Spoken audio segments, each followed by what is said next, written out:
सर्वेभ्यो नमो नमः। स्वागत है आप सभी का आज की कक्षा में। तो आज हम अन्नात् भवन्ति भूतानि इस पाठ का अभ्यास कार्य करेंगे।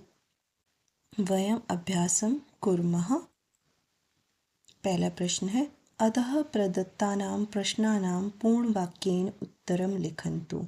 नीचे दिए गए प्रश्नों के पूर्ण वाक्य में उत्तर लिखो। पहला प्रश्न है पुत्रयः जिज्ञासा का। पुत्रयः जिज्ञासा अस्ति यत् मनुष्यः प्राणिनः कीटाः च कथं भूलोके आगता, कस्मात् आकाशस्य उत्पत्तिः अभवत्। ब्रह्मणः आकाशस्य उत्पत्तिः अभवत्। अग्निः कस्य उत्पत्तिः अभवत्।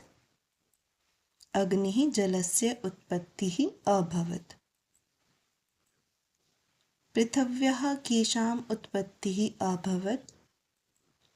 पृथिव्याः औषधीनां सस्यानां वृक्ष आदीनां च उत्पत्तिः अभवत्। आहारात् के उत्पन्नः। आहारात् कीटः प्राणिनः मनुष्यः च उत्पन्नः। तो आहार से कीट प्राणी और मनुष्य उत्पन्न हुए हैं। माता किं किं पठितवती। माता आधुनिकं रसायनशास्त्रम् उपनिषद ग्रंथान् च पठितवती। अगला प्रश्न है पाठं पठित्वा रिक्तस्थानेषु समुचितं पदं लिखन्तु। पाठ को पढ़कर रिक्त स्थानों में उचित पद लिखो। अम्ब मम काचित् रिक्त स्थान अस्ति जिज्ञासा। प्रथम रिक्त स्थान आकाशस्य उत्पत्तिः अभवत्। उत्तर है ब्रह्मणः। साक्षात् मनुष्याणाम् उत्पत्तिं वदतु। रिक्त स्थान कीटः प्राणिनः मनुष्या उत्पन्नः खलु अम्ब आहारात्। अहम् आधुनिकं रिक्त स्थान च पठितवती। अहम् आधुनिकं रसायनशास्त्रम् उपनिषद ग्रंथान् च पठितवती। अस्माकं रिक्त स्थान ज्ञानं तेषु एव निहितम् अस्ति भारतस्य मौलिकम्। अगला प्रश्न है उदाहरण अनुसारम अधः प्रदत्तानां शब्दानां वचन परिवर्तनं कुर्वन्तु। उदाहरण के अनुसार नीचे दिए गए शब्दों के वचन परिवर्तन करो। तो उदाहरण दिया गया है आहार एक वचन में बना है आहारात्, आहाराभ्याम, आहारेभ्य। तो अगर आपने अकारांत शब्द रूप याद किया है तो आपको ज्ञात हो जाएगा यह पंचमी विभक्ति के रूप है, एक वचन द्विवचन और बहुवचन में पुल्लिंग के। तो इसी तरह हमें बाकी शब्दों के भी पुल्लिंग में पंचमी विभक्ति के रूप बनाने हैं। मनुष्य से क्या बनेगा मनुष्यात्, मनुष्याभ्याम, मनुष्येभ्य। वृक्ष से वृक्षात्, वृक्षाभ्याम, वृक्षेभ्य। आगे है अग्नि। अग्नि से शब्द बने हैं अग्नि, अग्निभ्याम, अग्निभ्य। तो इसी तरह मुनि से बनाना है मुनिः, मुनिभ्यां, मुनिभ्यः। पेटिका, पेटिकायाः, पेटिकाभ्यां, पेटिकाभ्यः। तो ये आकारांत स्त्रीलिंग के रूप है। तो इसी तरह हमें वाटिका और माला से बनाना है वाटिकायाः, वाटिकाभ्यां, वाटिकाभ्यः। माला से बनेगा मालायाः, मालाभ्यां, मालाभ्यः। कूपी ये दीर्घ इकारांत स्त्रीलिंग शब्द है कूप्यः, कूपीभ्यां, कूपीभ्यः। तो नदी से बनेगा नद्यः, नदीभ्यां, नदीभ्यः। नगरी से नगर्यः, नगरीभ्यां, नगरीभ्यः। अगला प्रश्न है उदाहरण अनुसारम अधः रेखांकितानि पदानि आश्रित्य प्रश्न निर्माणं कुर्वन्तु। तो रेखांकित पद के स्थान पर हमें प्रश्न निर्माण करना है। माता आपणात् गृहम् आगच्छति। माता कुतः गृहम् आगच्छति। माता कस्मात् गृहम् आगच्छति। देखिए कुतः शब्द का प्रयोग जो है आप तीनों लिंगों में कर सकते हैं, ठीक है। लेकिन कस्य शब्द का जो प्रयोग है जिसका यह रूप बना है कस्मात्, उसका पुल्लिंग और नपुंसकलिंग में तो समान होता है प्रथमा और द्वितीय विभक्ति को छोड़कर, लेकिन स्त्रीलिंग में अलग होता है। तो इसलिए आपको वहाँ पर पुल्लिंग स्त्रीलिंग देखकर आपको जो है इस शब्द का प्रयोग करना पड़ेगा कस्य शब्द रूप का, परंतु कुतः शब्द का प्रयोग जो है आप प्रत्येक लिंग के साथ कर सकते हैं। राजेशः विद्यालयात् पुस्तकम आनयति। राजेश जो है विद्यालय से पुस्तक लाता है। राजेशः कुतः पुस्तकम आनयति। राजेशः कस्मात् पुस्तकम आनयति। राजेश जो है कुतः कहाँ से पुस्तक लाता है, राजेश कस्मात् पुस्तकम आनयति। आगे है विकासः महेशात् लेखनीं स्वीकृतवान्। तो महेशात् तो यहाँ पे आएगा विकासः कुतः लेखनीं स्वीकृतवान्। विकासः कस्मात् लेखनीं स्वीकृतवान्। माता गृहात् पुत्रं पश्यति। माता कुतः पुत्रं पश्यति। माता कस्मात् पुत्रं पश्यति। हिमालयात् गंगा प्रवहति। कुतः गंगा प्रवहति, कस्मात् गंगा प्रवहति। अगला प्रश्न है अधः प्रदत्तानि पदानि पठन्तु तेषां पदानां पर्यायपदानि पाठेषु सन्ति तानि चित्वा निर्देश अनुसारं पदरञ्जया लिखन्तु। तो यहाँ पे जो है ये एक वर्ग पहेली है, तो इसे हमें हल करना है। पाठ में उन शब्दों का पर्यायपद दिया गया है, पर्यायवाची दिया गया है, ठीक है, लेकिन कुछ शब्द का नहीं है, लेकिन फिर भी हमने इस वर्ग पहेली को पूरा करने का प्रयास किया गया है। जैसे एक उदाहरण दिया है हमें जन्म और उन्नति। तो यहाँ पे हमें बाएं से दाएं 3 अक्षरों में लिख दिया उत्पत्ति ही, और ऊपर से नीचे उत्कर्षः। इसी तरह अगला है मातः शब्द। मातः का पर्यायवाची 2 अक्षरों में लिखना है जो पाठ में आया है वो है, और समाप्तम का 4 अक्षरों में लिखना है, ठीक है, ऊपर से नीचे जो पाठ में आया है। तो ये हमने लिखा है यहाँ पे माता से बनेगा अम्ब और समाप्तम का होगा अवसानम। आगे है सत्यम, 2 अक्षरों में लिखना है बाएं से दाएं, और गगनस्य का 4 अक्षरों में लिखना है ऊपर से नीचे।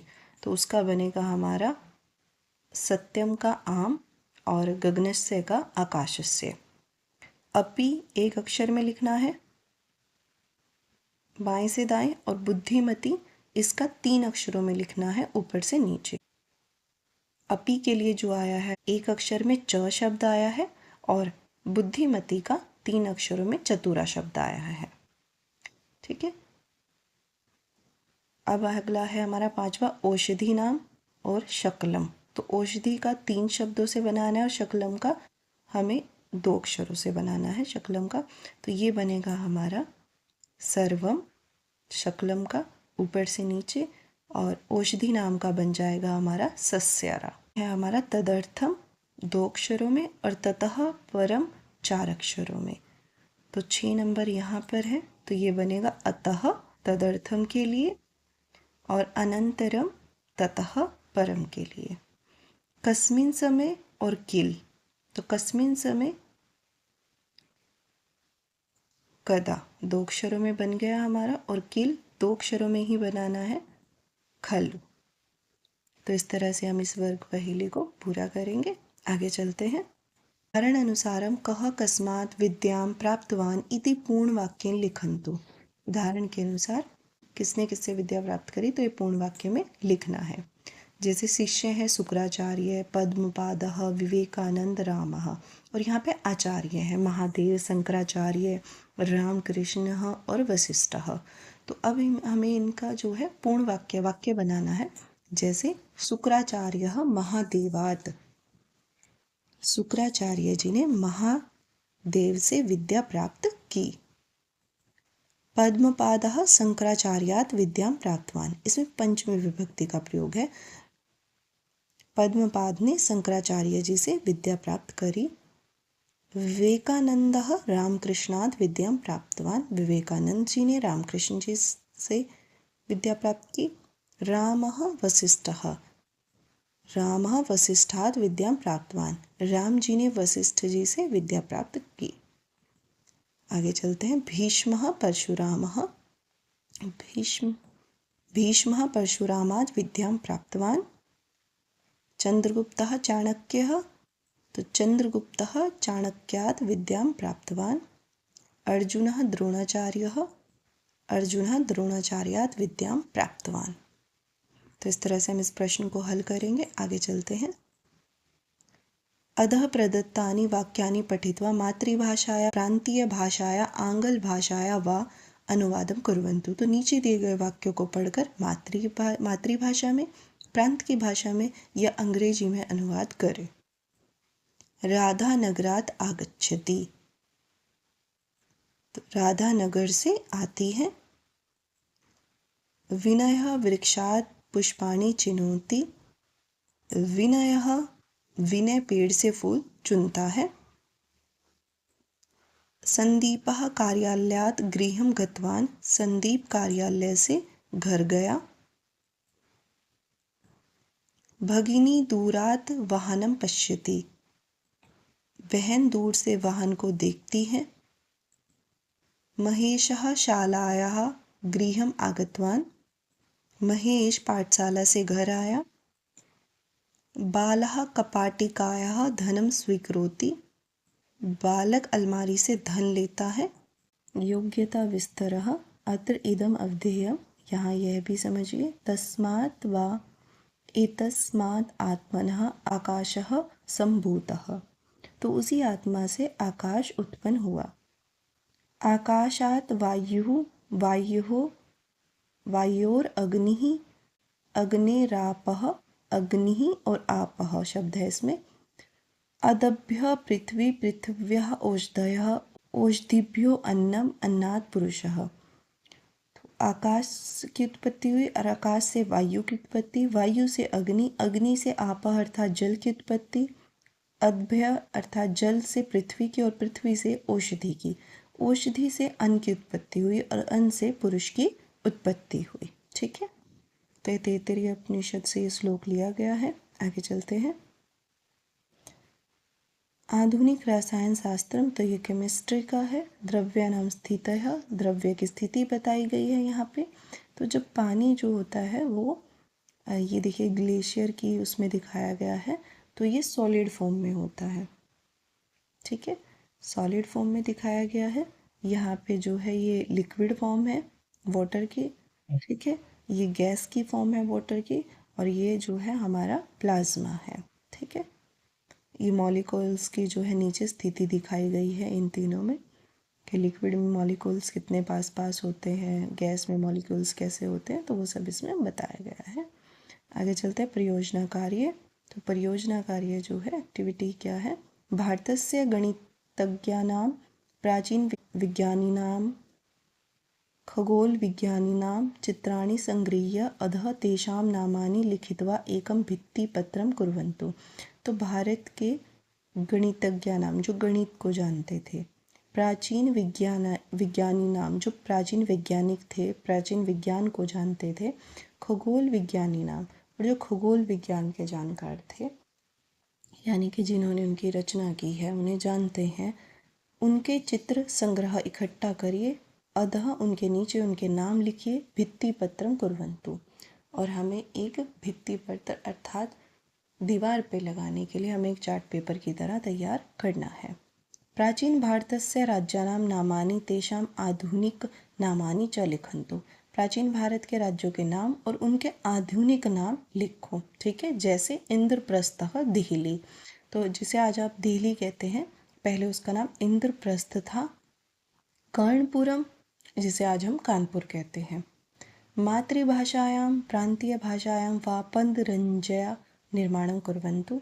अपनी मातृभाषा में या अपनी प्रांतीय भाषा में, अथवा वा अर्थात अथवा पदरंजय वर्ग पहेली अर्थात सुडोकू का निर्माण करो। कक्षायां संस्कृतस्य वस्तु प्रदर्शन्याः आयोजनं कुर्वन्तु। कक्षा में संस्कृत की वस्तुओं की प्रदर्शनी का आयोजन करो। भवतः अथवा परिवारजनानां जन्मदिनोत्सवे न्यूनम् एकस्य वृक्षस्य आरोपणं कुर्वन्तु। प्रतिदिनं जलेन सिंचतु। तो आप अथवा आपके परिवार अपने अथवा अपने परिवारजनों के जन्मदिन के उत्सव में कम से कम एक वृक्ष का आरोपण ज़रूर करें, एक वृक्ष अवश्य लगाएं और उसका प्रतिदिन जल सेचन करें अर्थात उसकी देख रेख करें, जिससे वो एक वृक्ष के रूप में बदल जाए। आप सभी समझते हैं कि जिससे हमारे पर्यावरण की रक्षा हो सके, तो हमें यह प्रयास अवश्य करना चाहिए। तो हमारी जो ये शिक्षा है और ख़ासकर जो हमारी संस्कृत है, तो ये हमें चहुमुखी विकास करती है हमारा, हमें नैतिक, सामाजिक, आर्थिक हर तरह की शिक्षा प्रदान करती है। हमें इसे ग्रहण करना चाहिए, आत्मसात करना चाहिए और अपने व्यवहार में इसे अवश्य लाना चाहिए। तभी हम शिक्षित होंगे। साक्षर होने के साथ साथ शिक्षित होना बहुत ज़्यादा आवश्यक है। तो इसी के साथ हमारी आज की कक्षा समाप्त होती है। धन्यवाद।